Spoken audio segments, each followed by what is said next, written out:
पालेनले बडीमालिकाको बारेमा बोलेपछि झन चर्चामा आएको बडीमालिका विश्वका प्रमुख हिन्दू मन्दिरहरू मध्येको एक प्रसिद्ध मन्दिर हो।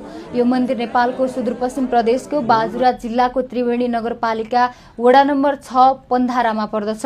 यहाँ प्रत्येक वर्ष साउन शुक्ल त्रयोदशीदेखि चतुर्दशीका दिन मुख्य पूजा तथा हवन गरिन्छ। गंगा दशहरामा यहाँको पाती प्रसाद खप्तडमा ल्याएर चढाउने गरिन्छ। बडीमालिका मन्दिर समुद्री सतहबाट 4220 मिटर उचाइमा अवस्थित छ, जुन विश्वमा रहेका हिन्दू मन्दिरहरूमध्ये सबैभन्दा अग्लो स्थानमा रहेको हिन्दू मन्दिर हो। बडीमालिका त्रिवेणी बहुमूल्य जडीबुटीको भण्डार पनि हो। बडीमालिका धार्मिक मात्र नभएर पर्यटकीय हिसाबले पनि महत्त्वपूर्ण मानिन्छ।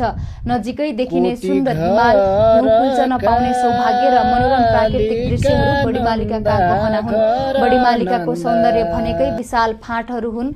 बडीमालिका क्षेत्रका ती विशाल फाँटहरूलाई स्थानीय भाषामा पाटन भनिन्छ। उक्त पाटनमा धानको बाला पाउने मान्छेलाई एकदमै भाग्यमानी समेत मान्ने गरिन्छ।